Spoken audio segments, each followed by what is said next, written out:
Bright vision Tamil நேயர்களுக்கு அன்பு வணக்கம். நாம் இப்போ இருக்கிறது முருடீஸ்வரர் கோயில், கர்நாடக மாநிலத்தில் உள்ள முருடீஸ்வரர் கோயில்.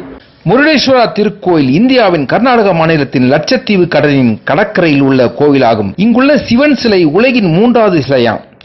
முருடேஸ்வரா கடற்கரை ஓரத்தில் இருப்பதால் மற்றும் கோவாக்கு அருகில் இருப்பதால் கோவா வரும் சுற்றுலா பயணிகள் முருடேஸ்வரர் திருக்கோயிலை தரிசனம் செய்கின்றனர். மேலும் இங்குள்ள கோபுரத்தில் மேலே செல்வதற்கு லிப்ட் வசதியும் உள்ளது. ராஜகோபுரத்தின் உச்சியில் சென்றால் 123 அடி உள்ள சிவன் சிலையை தரிசனம் செய்யலாம். கோபுரத்தின் உயரம் 209 அடி. இந்த கோயிலுக்கு எப்படி போலான்னு கேக்குறீங்களா? சென்னையிலிருந்து மங்களூர் வரைக்கும் ரயில் சென்று அங்கிருந்து வேறொரு ரயில் மூலம் முருடீஸ்வரா ரயில் நிலையம் உள்ளது. ரயில் மூலமாகவும் செல்லலாம். ஐயா, என் பேர் கார்த்திகேயன். நான் தமிழ்நாடு ஈரோடு மாவட்டம் கோபிச்செட்டிப்பாளையம் குடும்பத்தோட இந்த சாமி தரிசனம் வந்தேன். என் பேர் முத்துக்குமரன். நான் தமிழ்நாட்டில் கோயம்புத்தூர்லேருந்து கர்நாடக மாநிலம் முருடீஸ்வரர் ஆலயத்துக்காக